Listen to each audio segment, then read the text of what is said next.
for people listening, Mark Stephen Poro here on Fire Breathing Rob, a cup of tea on the commode. I always struggle with that, but again, for people listening or Put watching, the visual, it helps. yeah, the visual helps. So Mark's holding up the book for people watching, for people listening, a cup of tea on the commode.org, O-R-G. Please check out that website, learn more about Mark Stephen Poro, learn about the book in general, a cup of tea on the commode. Mark, sorry for the fumbling and stumbling that the people won't hear, but you heard it off air, but I appreciate you coming on.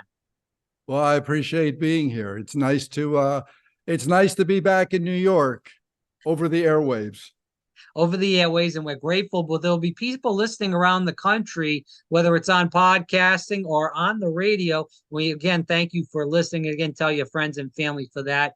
We're going to jump right into a little bit about you, Mark. I do want you to tell the audience, whether they're listening or watching this a show in general, a little bit about yourself as we just start up the interview nice and slow. Okay, so I grew up in Ridgewood, New Jersey, which is up in Bergen County, about 20 minutes from New York City, or 2 hours if depending on traffic. And so I was raised there, of one of 6 children. My parents both worked. My mother was a proofreader for the largest newspaper in Jersey at the time, the Bergen Record, and my dad was a chemist. And I went to school in Ohio State and majored in industrial design. And then I got the acting bug and moved out to Hollywood and did the Hollywood thing for about 28 years. And that got me into writing. So I wrote jokes, used to do some stand-up, and then you start writing plays and scenes and then screenplays. And in 2011, I got a call from my brother saying my mom was pretty much on her deathbed. She was living at home, and we had some people in the house kind of overlooking and managing the household duties. But she seemed to be depressed and just kind of wanted to check out. So she just kind of went to sleep and was non-responsive. The doctor cut off all meds and food and liquids, and hospice came in. And I kind of freaked out because 14 years earlier, hospice came for my dad, and 2 days later he died. So wow. I flew in the next day, and that was it.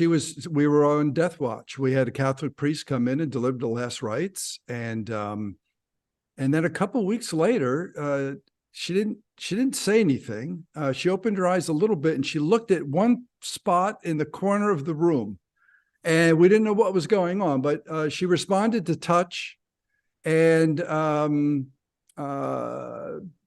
we were ready to let her go. And then a few weeks later, she snapped out of it. One of the hospice, when you have hospice, they come on for about 6 months is the contract, but it usually doesn't end well. So.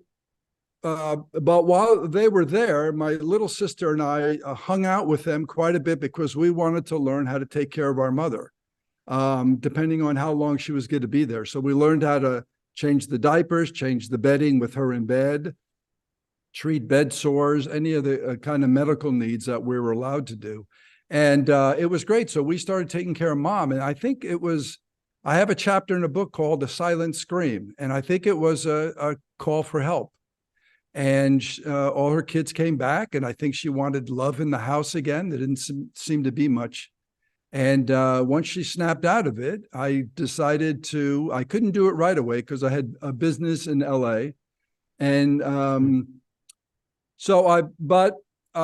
she really responded well to how I treated her and my siblings. And so I decided to move back home. So and at the end of 2011, I moved in permanently, and we had a pretty good adventure because I was a carefree bachelor with no kids, and it was a first-time parent to an 89-year-old stubborn, guilt-tripping lady, and but we had a good time. I told her early on. I said, if I take this on, first I asked her. I said, "Do you want me to come and do this?" And she said yes. And I said, if I do it, that means, I will protect you. I will make sure you're healthy and happy. And, but I'm in charge. And her mood completely changed. And So I said, you must now obey me. And she puckered up for a kiss. And I wasn't sure if that was a sign of surrender or one wishing me luck. And I gave her a kiss and hoped for the best. And we ended up having a good time. I told her, we're going to have fun. I'm going to make you laugh at least once a day is my goal. And she ended up making me laugh quite a bit. So it was a good learning experience for me. And yeah, we had a good time. So, Mark, I'm also Catholic as you are. Do you feel like that's a Catholic thing? We hear a lot about other people in general, and this could be not a Catholic thing too, but I hear people just shove their parents, or if somebody has a disability that's related to them, they don't want to take care of them. It is, as you stated, it's a very big job for a person, whether they don't have kids, don't have a wife, or if they do have a wife and do have kids, regardless, it Yeah. is something that it's a big, job to take on. But a lot of people just go the easy way out and just, throw it away. They don't realize, as I feel like you did, and you can correct me if I'm wrong on this, that this woman raised you for at least 18 years, Yeah. always had some sort of relationship with you throughout your life. She gave you life. Yeah. There would be no Mark Poro if if your mother Right. didn't Yeah. have you. So I know a lot of people forget about that, but it is taught in the Catholic religion. I went to Catholic school throughout my life, and we learned these life lessons about, loving your neighbor as yourself. I mean, the golden rule. Yeah. The list goes on and on. I don't know if you agree with that or not. That maybe that helped you, take on this big responsibility. Well, I think it definitely did. I wouldn't say it's just a Catholic thing. We were Okay. brought up. My dad was certainly a strict Catholic. My mother was Catholic, but my dad, from 13 on, he went to church every morning, 6:30 mass from Wow. 13 God years bless on. him. Yeah. And it didn't stop until maybe the last year that Wow. he said one of his biggest regrets is he couldn't pray on his knees anymore. And I said, Dad, you don't need to be on your knees. They don't make people like that, by the way, anymore. No, Mark. yeah, maybe with AI we can recreate, Yeah, but right. I think it's definitely a cultural thing. Right. Because there's a lot of people. I live in France now, and there's a lot of people in Europe that having 3 generations in the house is normal. And I think there's maybe some more respect for the elderly here, which I've certainly benefited from. If you're in a grocery line and someone is younger than you and they're in front of you, they let you go in front. Now, I don't feel like I am old, but if it's like you go, oh shoot, you have to admit to it. And sometimes you say yes, sometimes you say no, but it's kind of funny when it hits home and you go, okay, they see the gray hair and they go, okay, yeah, you must go in front. But I think it's, you respect the elders. They have Yeah. they have a lot of wisdom. I mean, there's a lot we can learn from them. They could be a pain in the neck. My mother was she could be a handful, but the respect was there, and it was. She was my patient, I guess. If you're doing the caregiving, you have to consider she's the patient, but she's still your mother. And so there was always, I asked for permission on most things. Very rarely did I demand anything, unless it was for her benefit. Sometimes she wouldn't eat. And so I had to get a little feisty and make sure she ate because she has to keep up her strength. I learned guilt tripping from her. I'll say that's one thing good about Catholic mothers. They say that Jewish mothers invented guilt, but Catholic mothers perfected it. And I can attest to that. Mom was pretty good. Our Lady of Mount Carmel had one of the finest in my mom. So I learned how to guilt trip, and I had to do that with both of my parents on certain occasions to help protect them because they were stubborn and they wanted to do their own thing. You say, listen, I'm here. I am trying to protect you. You must let me do that. Because What was it? Sorry to interrupt, Mark. Go ahead. No, go ahead. No, I was going to say, was she specifically drawn to you because you were a bachelor at the time, or would your sister have taken it on, for instance, if you thought that you weren't the best fit for her? I had a very unique relationship with both my mom and dad.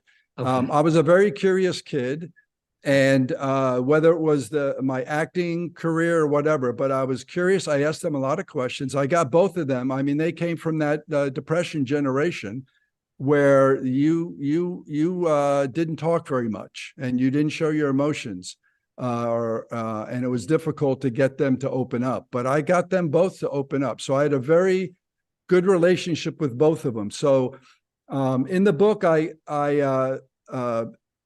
we talk about this was a 3.5-year adventure or journey with me and my mom, but then I have a lot of flashbacks, and there were episodes that helped pave the way or make this journey certain for me to take it on, because my mom and I went through some certain things together. And I don't know if it was serendipity or destiny or what, but a lot of times we found ourselves, when she had some major health crises, I happened to be there, or I made the effort to be there. And the other kids may have wanted to be there, and circumstances didn't let them or whatever. But for me, it was you drop everything and you go, whether it was my mom or my dad. So, and they were great. My siblings, I have 2 older brothers, 2 older sisters, and 1 younger sister. And they yielded. They backed off. They knew that they could trust me. And then they saw how well mom was treated and how happy mom was during this whole thing. So they were like, fine, this guy's doing great. And then when we had nurses come in, or we actually had a doctor that made house calls, which is like, it used, you don't Well, it hear used to that be a anymore. regular thing. Now it's extremely And foreign. now it's like very, very rare. It's like 1 or 2% of doctors make house calls. But in 2013, after I was doing this for a couple of years, we got a call, and that doctor came in and she assessed my mom and said she's doing great. So I knew I liked this doctor, of course, after that opinion, but that was a nice pat on the back saying you're doing a good job. And so I mean, that was it. For me, it was like, it's the right thing to do. Honor your mother and your father. And we were brought up in a very nurturing home. My dad's favorite prayer was others, which is think about others before yourself. So, and he had no vanity whatsoever, but he actually bought a vanity plate later in life that said others. And he had that on his VW Bug, and it was like, this was great. And so, for me, it was not a big deal. Working out the logistics was a little more difficult, but the decision was easy. It's your mother, and you gotta take care of mom. Let's dig a little deeper into that, because a lot of people, as you stated just a couple minutes ago, don't really feel that way, especially in this country. I know you're living in France. You said that it's a little bit different as far as over there. Why do you feel like in this country, but specifically culturally, a lot of the younger people don't really respect the elders, especially in this country? Do you feel like it's a social media issue? Do you feel like people are very more selfish than they used to be? They don't go to church like they used to be? What is it? Well, I mean, I don't want to offend any people, but I think that especially living in LA, it's all about me. Right. And that was a big adjustment for me, because I grew up, again, on the East Coast. I went to school in the Midwest. And then when you go out to LA, and anytime you asked somebody for something, the next question was, what's in it for me? And in the Midwest, it was like, you do favors for friends, you do favors for people in business, because someday it will come back. Correct. But it was like, if you need to know a good printer or a good photographer, you just gave them the name. In LA, it'd be, and what do I get out of it? I want, a 5% or 10% commission on whatever the job was. And it was like, I don't understand this philosophy. So it could be a little bit of that. And plus, with the social media and all those silly reality shows, where people are they go from nothing to making millions of dollars and then becoming an influencer and all this stuff without really, I don't know that. I don't know what our value system has certainly changed. And I think there's hope. The reason I wrote this book is when I was doing this, some of my friends found out, And some of them knew this was going to happen to them as well, because I think they say by 2050, there's going to be 426 million people around the world 80 years or older. So we're all going to be faced with this at some point. And then you have a choice to make. And I'm hoping, because I started telling those friends, coaching them, telling them some of the tips that I've learned, and they got some value out of it. And so I said, I think I have something here. So I think I have to hopefully inspire others. So the book kind of it's not a how-to book. It's what I did book. And if you get something out of it, great. If nothing else, you will be entertained, because there's a lot of laughs. There's a lot of poignant moments and some tears, of course. People have said, the reviews have been lovely, and people have said this guy does not shy away from anything, but you will laugh and you will certainly learn, because I go through the whole process. And there were some times where it was ugly. I was not a great parent. And then mom would usually guilt trip me, and then I had to learn my lesson and figure it out. But it's tough. Parenting's tough. At one point, my mother hated swearing, whether that was her Catholicism or what. But I mean, she said things like nincompoop and fudgy wudgy. And if she got really mad, she'd say, I'm so angry I could spit. I mean, that was bad. My dad, it was food came to mind. So he would say, chowderhead, get the ham out of here. You're full of soup. So that's what I grew up with. So I did swear one night, not at her, but at the situation. Yeah. And then I said, Mom, I'm so sorry. I said, boy, it's tough being a parent. And she said, I guess. And this is a woman who raised 6. She goes, I guess, but I never swore. I said, jeez, you got me. No, so those were some of the fun moments. Yeah, and you're going to get the good, the bad, and the ugly in the book, and in general in life, and especially in your Italian culture, as am I, you're going to get that. And I went through those similar situations as far as growing up, as far as that goes. I do want to get into this because we did get a couple of audience questions about this. And I do hope people go to the website, acupofteaonthecommode.org. Definitely check out the book, A Cup of Tea on the Commode. You can look at it on the website. You can look at it on Amazon and buy it at either one of those places. I want to go into the title, though, because we did get those audience questions on the significance of the title. If you could bring that to the listeners and the viewers. Okay. So my mother's favorite beverage was a hot cup of tea, skim milk, no sugar. And she was bedridden when I took over, when this thing happened in 2011. So she could no longer walk and she could no longer get to the bathroom. So we put a commode bedside, and sometimes Mother Nature took a little longer than was comfortable on the commode. So one morning I asked her if she'd like a cup of tea while we waited for nature. And she said yes, and it became a hit. And so that became a normal staple every morning for us. So multitasking. No, it definitely fits with what was going on. And, I just want to keep going into these audience questions because, like I said, we did get a few, and we'll move toward the end of the interview after I get a couple of these in. Now, I want to talk about caretaking in general because a lot of people think of caretaking in different ways. And we did get this question a lot, too, that what does it mean to be a caretaker in general? I know you brought up a lot of the parent aspect with that, and I do see that and agree with that also. But besides that, there's a lot of other, different items that do go into caretaking a person that's elderly, young, or even in between. Right. Okay. So in my mom's case, she was bedridden, so she couldn't do anything. So I did everything from shopping, cooking, administering any medications. Oh, interesting. So, but you had to, sorry to interrupt, Mark, and I will let you get to your point, but you had to lift her up correctly then and put her in a wheelchair. Now, how did you do that? Because it is a scary issue with that, a woman's bones or a man's bones at that age are extremely brittle.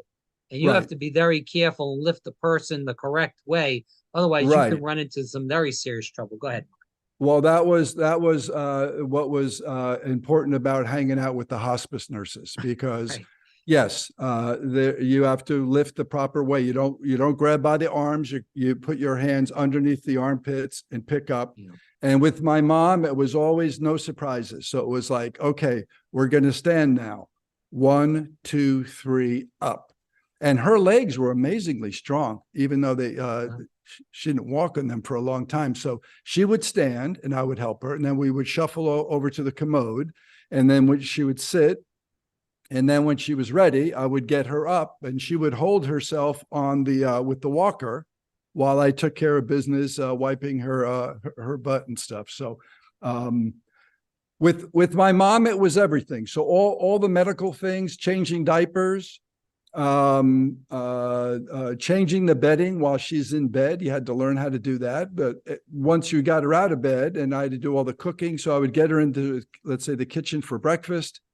You take care of cleaning the commode. You take care of getting rid of the diapers and stuff, changing the bedding. But what was nice about, and again, most of this stuff falls on the daughter, but more and more sons are jumping in, because it's a lovely thing to do. And so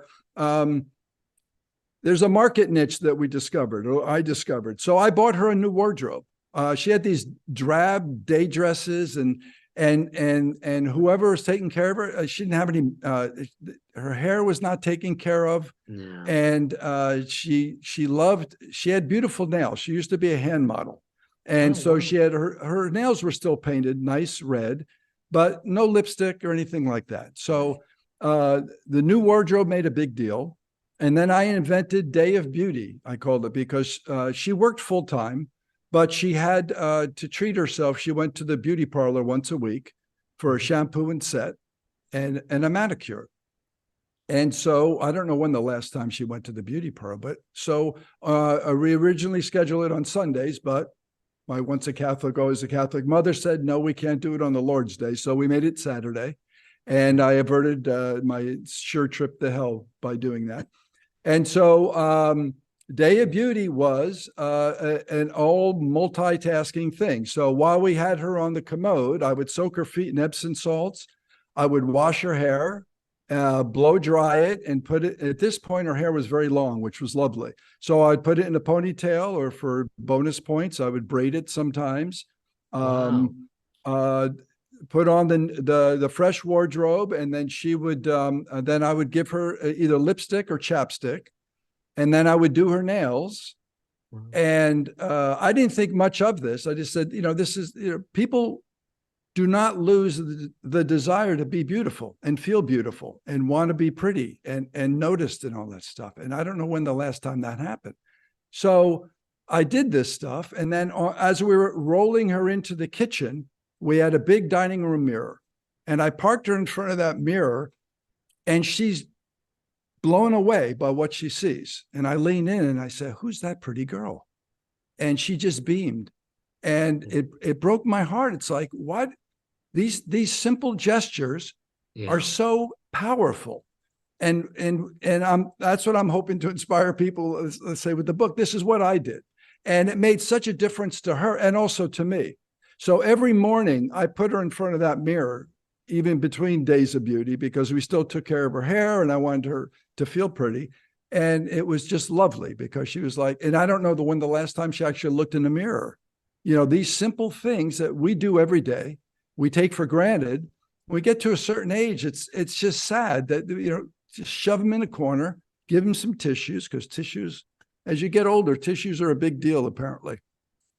It's like a baby blanket. It's incredible how valuable these shreds that used to be a one-piece tissue that's shoved up a sleeve or stuffed in a pocket somewhere.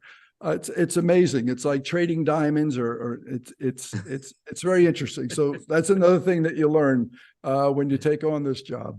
So this is like a full-time job, obviously. Oh Now, yeah, you did yeah. have a whole full-time career before this in LA with that business. How did Mhm. making money play out? Because in general, you went from doing a whole different things, acting, stand up, you had your business in general, and then you're going into a whole different dynamic, which we spoke about with taking care of your mom. And obviously, it's your flesh and blood. You care Yeah, about her, as you talked about throughout the whole entire interview. But, yeah. you still do have to make some money in some way, shape, or form. Well, when I first moved there, I didn't take on the 24/7 caregiving. Okay. And I was a designer. So my brother hired me to design his offices. So during the day, I was making money doing that. And then I would come home and take care of mom in the night shift. Um, but we had a budget because So we then they hired lived people. close by, then, Mark, correct? Then most of them, your brothers and Yeah, well, one sisters. brother lived in the same town.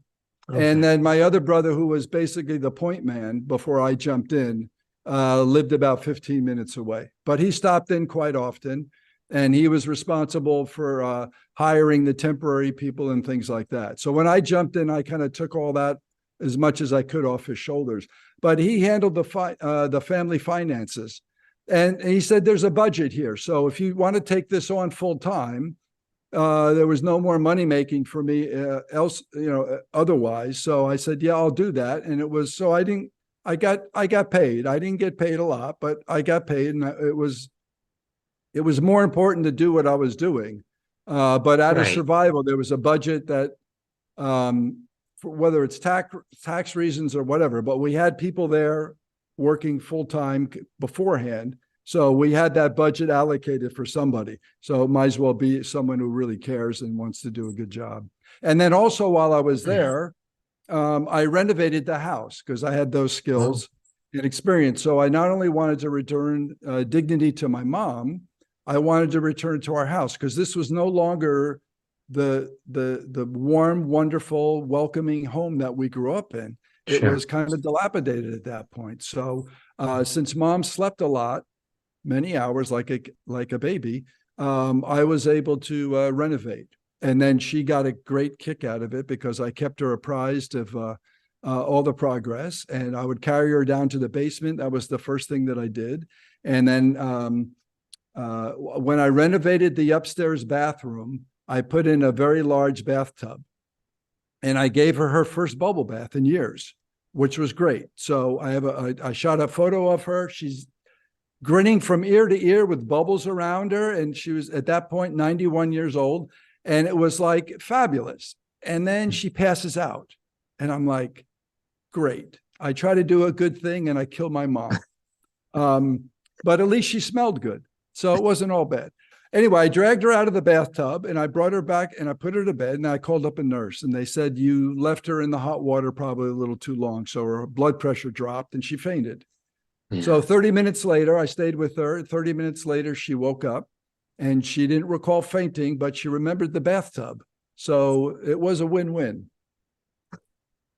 So what, as we keep going into this and because we did get this last question, the approach to caretaking, you've talked about this throughout the whole interview. You feel like your approach, and we again hope people read the book, A Cup of Tea on the Commode, a cup of tea on the commode.org,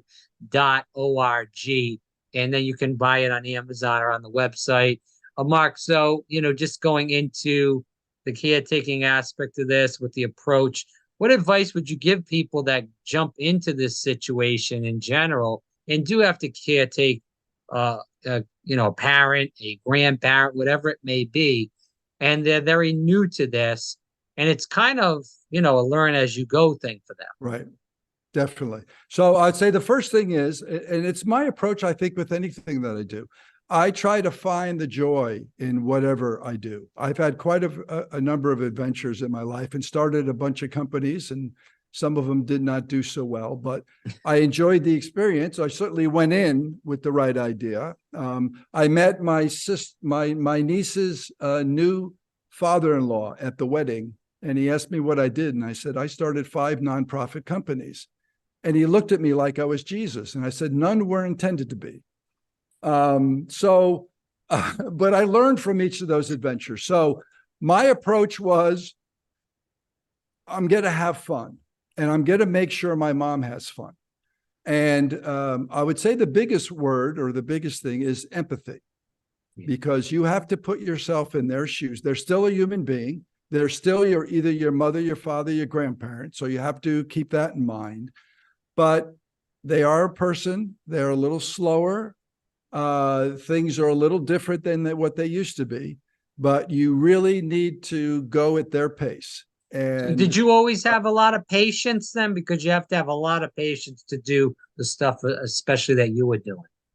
it's well, I'm from Jersey, so patience is that's a word we don't really understand very well. So I don't.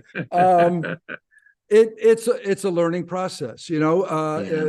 If you look at the person and you speak with your heart, it helps.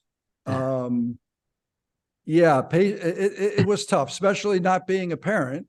Right. You learn that boy, I mean, they took care of us, right? And there was we grew up with, you know, 5 brothers and sisters, and Yeah. I don't know how they did it. They both worked full time. They both had good careers and were very active, and you have to admire that. And so I would say the patience is difficult, and there's going to be stress. And the pros say, which was good advice because I didn't follow it, take breaks. You need to have breaks because you need to be healthy and happy to be able to help them and to be at your best. And there's a reason why on the airplane they say put your oxygen mask on first before you attend to your child, because you have to take care of yourself. And there was a point where I had some of my own medical issues where I had to have some surgery done, and I could no longer do the lifting of my mom for a while, and that was a big concern. So learn from the pros. You got to take a break. You got to take care of yourself. Eat well. I don't smoke. I don't drink too much. Wine certainly helps in certain situations. But I ate well and exercised. When I renovated the basement, I kind of made a man cave in there. And because I knew I was going to have to, you know, the renovations were good also because that was stress relief. I beat the crap out of old 2x4s and paneling and ripped up stuff. So that was a good outlet for stress relief. But you really need, and it's tough because again, you're on duty 24/7, and whether you're sleeping or laying in bed or not, you're still wondering, are they breathing? Do they need anything? And I actually put a baby monitor in my mom's room, a video one, and I'd be laying in bed on my iPhone watching her, and she was a night owl, so she'd be fidgeting, and it was fascinating, and sometimes talking to people.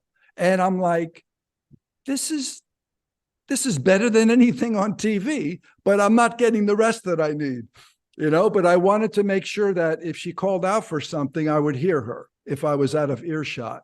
Those are like the little things you learn. Yeah, but it's very stressful, and humor is another big. Both of my parents were very funny people, and so are my siblings, and so we had a lot of fun, and that helped quite a bit. So empathy and sense of humor, and if that doesn't work, wine, preferably red. All right. Again, we are back here with Mark Stephen Poro here on Fire Breathing Rob, a cup of tea on the commode.org. He's also the same thing on TikTok, a cup of tea on the commode for TikTok, YouTube, and Instagram, a cup of tea on the commode. That's the name of the book. We do hope you get the book on the website or on Amazon.com. As we wind down with the last question, you know, we've spoke about a lot of different things in this interview, Mark, and I'm grateful again that you came on and spoke to the viewers and the listeners about this.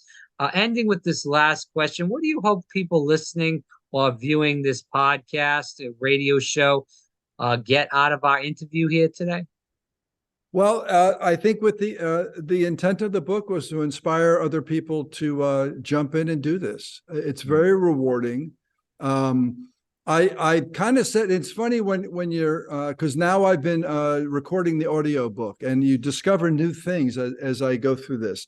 And so one of the things I thought, I initially went back to rescue my mom, and we had a good time and all that stuff. And as I think and I reflect back on it, you know, I think my mom kind of rescued me because it gave me purpose. It gave me, I mean, I've accomplished a lot of things in my life and stuff, but this was, I think, the big one. And it was very meaningful and very important. And I was with mom and my dad, both when they took their last breath. And that was very important for me. I wanted them to go out in a way that would be the envy of most people. They died in their beds. I was with them. I had one sister with me with dad and another sister with me with mom. And they weren't in a hospital with strangers. Their loved ones were taking care of them. They were fortunate not to have a lot of pain at the end, and surrounded by love. And it was just a beautiful thing. And that certainly helped me say goodbye in a good way. And but I think that, you know, I was thinking, oh, I rescued her, but I think she kind of rescued me and gave me a purpose. And hopefully with this, with the book and my story, I'll inspire other people to jump in. And it's a beautiful thing to do. It's a giving thing to do, but also the return is I think tenfold. So that's what I would leave them with. Do this. It's the right thing to do, and it's a blessing, I think, for everybody involved. Again, a cup of tea on the commode.org, a cup of tea on the commode. Again, I'm struggling saying it 100 times, Mark. A cup of tea on the commode on TikTok, Instagram, and also on YouTube. A lot of good, funny videos on YouTube. Definitely check it out. And I hope that people listening do listen to Mark. And if you know somebody in your family that may be down on their luck, whether they're elderly, whether they have a disability, and they need somebody in their life to help them, accomplish big things in life still at an old age or even at a young age, and they're struggling. Yeah. I hope you do chip in any way, shape, or form.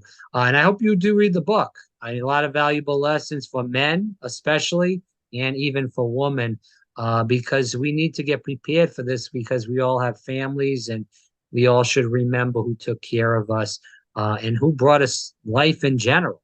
And these people brought us into the world. They cared for us, and they grew us up to what we are now. And Mark tells the story about his mom in general and how she made these impressions and how he made sure he gave her a great life before her time was. So anyways, Mark, I really appreciate you coming on, and look forward to doing this again down the road. A cup of tea on the commode.org, on TikTok, on Instagram, and also on YouTube. A cup of tea on the commode. I'm struggling for words, so I'm going to shut the hell up right now and we'll call it quits. But Mark, thanks so much. I appreciate you. Thanks, Rob. It was a pleasure. So it was good to talk to you.